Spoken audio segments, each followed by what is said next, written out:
Hi hello ನಮಸ್ಕಾರ friends, CHGK ಚಾನಲ್ಗೆ ಸ್ವಾಗತ. ನಿಮಗೆ ನಾನು ಮಾಡುವ ವಿಡಿಯೋಗಳು ಇಷ್ಟವಾಗುತ್ತಾ ಇದ್ದರೆ ಲೈಕ್ ಮಾಡಿ, ಶೇರ್ ಮಾಡಿ ಮತ್ತು ಸಬ್ಸ್ಕ್ರೈಬ್ ಮಾಡಿ. ಬನ್ನಿ ಮೊದಲನೇ ಪ್ರಶ್ನೆಯನ್ನು ನೋಡೋಣ. ಇಂಗಾಲದ ಕಠಿಣ ರೂಪ ಯಾವುದು? Option A fullerene, option B graphite, option C ಇದ್ದಿಲು, ಆಪ್ಷನ್ ಡಿ ಡೈಮಂಡ್.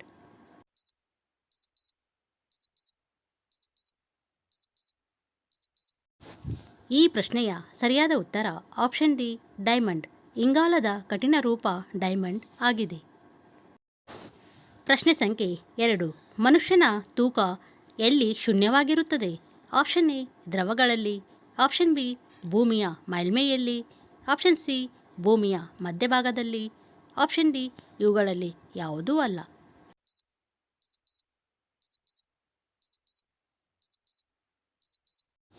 ಈ ಪ್ರಶ್ನೆಯ ಸರಿಯಾದ ಉತ್ತರ ಆಪ್ಷನ್ ಸಿ ಭೂಮಿಯ ಮಧ್ಯಭಾಗದಲ್ಲಿ. ಮನುಷ್ಯನ ತೂಕ ಭೂಮಿಯ ಮಧ್ಯಭಾಗದಲ್ಲಿ ಶೂನ್ಯವಾಗಿರುತ್ತದೆ. ಪ್ರಶ್ನೆ ಸಂಖ್ಯೆ 3. ಹೃದಯವು ಯಾವ ಪೊರೆಯಿಂದ ಮುಚ್ಚಲ್ಪಟ್ಟಿದೆ? Option A myocardium, option B dermis, option C pericardium, option D epicardium.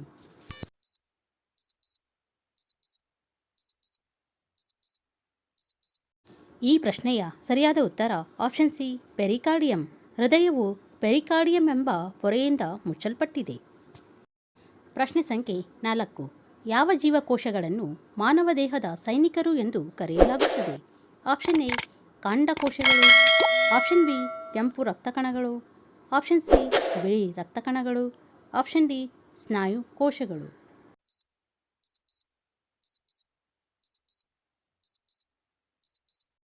ಈ ಪ್ರಶ್ನೆಯ ಸರಿಯಾದ ಉತ್ತರ ಆಪ್ಷನ್ ಸಿ ಬಿಳಿ ರಕ್ತಕಣಗಳು. ಮಾನವ ದೇಹದ ಸೈನಿಕರು ಎಂದು ಬಿಳಿ ರಕ್ತಕಣಗಳನ್ನು ಕರೆಯಲಾಗುತ್ತದೆ. ಪ್ರಶ್ನೆ ಸಂಖ್ಯೆ 5. ಪಿಟ್ಯುಟರಿ ಗ್ರಂಥಿ ಎಲ್ಲಿದೆ? ಆಪ್ಷನ್ ಎ ಮೂತ್ರಪಿಂಡ, ಆಪ್ಷನ್ ಬಿ ಯಕೃತ್ತು, ಆಪ್ಷನ್ ಸಿ ಮೆದುಳು, ಆಪ್ಷನ್ ಡಿ ಹೃದಯ.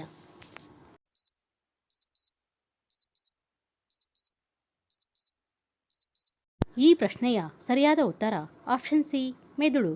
ಪಿಟ್ಯುಟರಿ ಗ್ರಂಥಿ ಮೆದುಳಿನಲ್ಲಿ ಇರುತ್ತದೆ. ಪ್ರಶ್ನೆ ಸಂಖ್ಯೆ 6. ವಿಟಮಿನ್ ಎಯ ವೈಜ್ಞಾನಿಕ ಹೆಸರು ಏನು? Option A calciferol, option B ascorbic ಆಮ್ಲ, option C thiamine, option D retinol.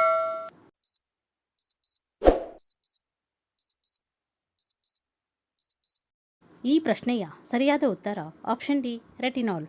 Vitamin ಎಯ ವೈಜ್ಞಾನಿಕ ಹೆಸರು ರೆಟಿನಾಲ್ ಆಗಿದೆ. ಪ್ರಶ್ನೆ ಸಂಖ್ಯೆ 7. ಸಮುದ್ರದ ನೀರಿನ ಲವಣಾಂಶ ಎಷ್ಟು? Option A 1.6%, option B 2.4%, option C 3.5%, option D 4.7%.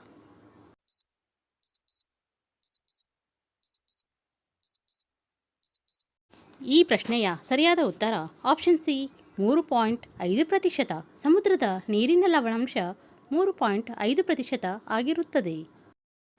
ಪ್ರಶ್ನೆ ಸಂಖ್ಯೆ 8. ಬಾಹ್ಯಾಕಾಶದಲ್ಲಿ ಆಕಾಶವು ಗಗನಯಾತ್ರಿಗೆ ಹೇಗೆ ಕಾಣುತ್ತದೆ? ಆಪ್ಷನ್ ಎ ನೀಲಿ, ಆಪ್ಷನ್ ಬಿ ಕೆಂಪು, ಆಪ್ಷನ್ ಸಿ ಬಿಳಿ, ಆಪ್ಷನ್ ಡಿ ಕಪ್ಪಾಗಿ.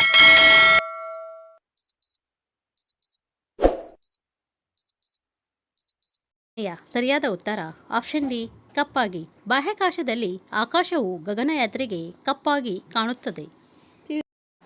ಪ್ರಶ್ನೆ ಸಂಖ್ಯೆ 9. ಪೆನ್ಸಿಲಿನಲ್ಲಿ ಯಾವ ಅಂಶ ಇರುತ್ತದೆ?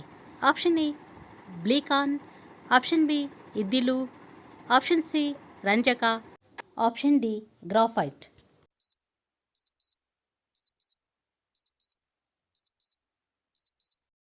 ಈ ಪ್ರಶ್ನೆಯ ಸರಿಯಾದ ಉತ್ತರ ಆಪ್ಷನ್ ಡಿ ಗ್ರಾಫೈಟ್. ಪೆನ್ಸಿಲಿನಲ್ಲಿ ಗ್ರಾಫೈಟ್ನ ಅಂಶ ಇರುತ್ತದೆ.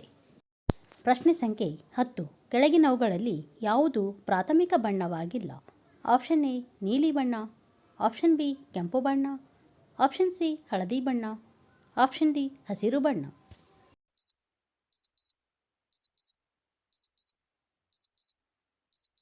ಈ ಪ್ರಶ್ನೆಯ ಸರಿಯಾದ ಉತ್ತರ ಆಪ್ಷನ್ ಸಿ ಹಳದಿ ಬಣ್ಣ.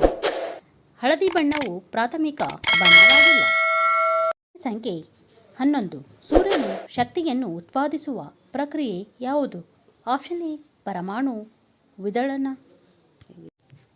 Option B nuclear fusion, option C A ಮತ್ತು ಬಿ ಎರಡು, ಆಪ್ಷನ್ ಡಿ ಇವುಗಳಲ್ಲಿ ಯಾವುದೂ ಇಲ್ಲ.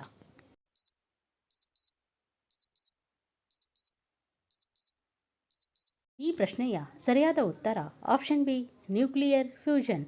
ಸೂರ್ಯನ ಶಕ್ತಿಯನ್ನು ಉತ್ಪಾದಿಸುವ ಪ್ರಕ್ರಿಯೆಯನ್ನು ನ್ಯೂಕ್ಲಿಯರ್ ಫ್ಯೂಷನ್ ಎಂದು ಕರೆಯಲಾಗುತ್ತದೆ.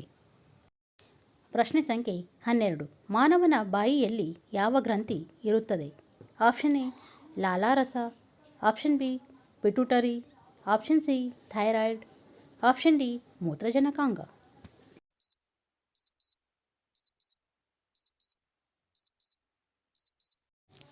ಈ ಪ್ರಶ್ನೆಯ ಸರಿಯಾದ ಉತ್ತರ ಆಪ್ಷನ್ ಎ ಲಾಲಾರಸ. ಮಾನವನ ಬಾಯಿಯಲ್ಲಿ ಲಾಲಾರಸದ ಗ್ರಂಥಿ ಇರುತ್ತದೆ. ಪ್ರಶ್ನೆ ಸಂಖ್ಯೆ 13. ಮಾನವ ದೇಹದಲ್ಲಿ ಜೀರ್ಣಕ್ರಿಯೆಯ ಬಹುಪಾಲು ಎಲ್ಲಿ ನಡೆಯುತ್ತದೆ? ಆಪ್ಷನ್ ಎ ಹೊಟ್ಟೆ, ಆಪ್ಷನ್ ಬಿ ದೊಡ್ಡ ಕರುಳು, ಆಪ್ಷನ್ ಸಿ ಸಣ್ಣ ಕರುಳು, ಆಪ್ಷನ್ ಡಿ ಬಾಯಿ.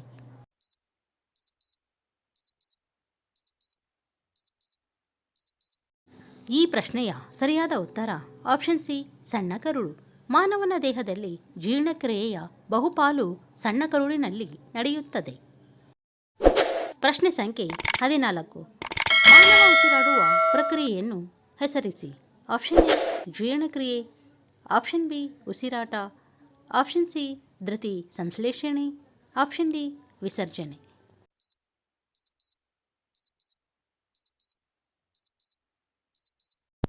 ಈ ಪ್ರಶ್ನೆಯ ಸರಿಯಾದ ಉತ್ತರ ಆಪ್ಷನ್ ಬಿ ಉಸಿರಾಟ. ಮಾನವನ ಉಸಿರಾಡುವ ಪ್ರಕ್ರಿಯೆಯನ್ನು ಉಸಿರಾಟ ಎಂದು ಕರೆಯಲಾಗುತ್ತದೆ. ಪ್ರಶ್ನೆ ಸಂಖ್ಯೆ 15. ಮಾನವ ದೇಹದಲ್ಲಿ ಯಾವ ಅಂಶವು ದೊಡ್ಡ ಪ್ರಮಾಣದಲ್ಲಿರುತ್ತದೆ? Option A carbon, option B ಸಾರಜನಕ, ಆಪ್ಷನ್ ಸಿ ಆಮ್ಲಜನಕ, ಆಪ್ಷನ್ ಡಿ ಹೈಡ್ರೋಜನ್.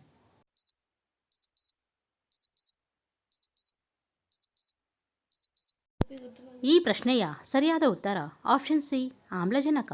ಮಾನವ ದೇಹದಲ್ಲಿ ಆಮ್ಲಜನಕದ ಅಂಶವು ದೊಡ್ಡ ಪ್ರಮಾಣದಲ್ಲಿರುತ್ತದೆ. ಪ್ರಶ್ನೆ ಸಂಖ್ಯೆ 16. ಮಾನವ ದೇಹದ ಸಾಮಾನ್ಯ ತಾಪಮಾನ ಎಷ್ಟು? Option A 98.7, option B 98.6, option C 98.7, option D 98.9.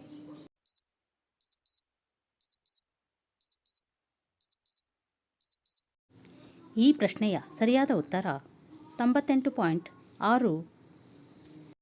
ಮಾನವ ದೇಹದ ಸಾಮಾನ್ಯ ತಾಪಮಾನ 98.6 ಆಗಿದೆ. ಪ್ರಶ್ನೆ ಸಂಖ್ಯೆ 17. ಯಾವ ರೋಗವನ್ನು ಸಾಮಾನ್ಯವಾಗಿ ಬಿಳಿ ಪ್ಲೇಗ್ ಎಂದು ಕರೆಯಲಾಗುತ್ತದೆ? Option A cholera, option B ಕಾಮಲೆ, ಆಪ್ಷನ್ ಸಿ ಕ್ಷಯರೋಗ, ಆಪ್ಷನ್ ಡಿ ಟೈಫಾಯ್ಡ್.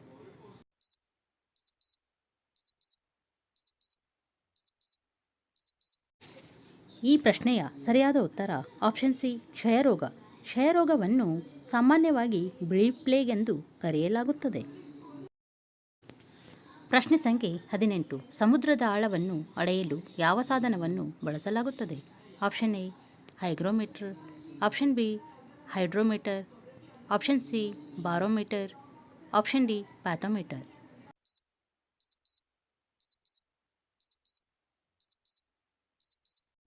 ಈ ಪ್ರಶ್ನೆಯ ಸರಿಯಾದ ಉತ್ತರ ಆಪ್ಷನ್ ಡಿ ಪ್ಯಾಥೋಮೀಟರ್. ಪ್ಯಾಥೋಮೀಟರ್ ಅನ್ನು ಸಮುದ್ರದ ಆಳವನ್ನು ಅಳೆಯಲು ಉಪಯೋಗಿಸುವ ಸಾಧನವಾಗಿದೆ.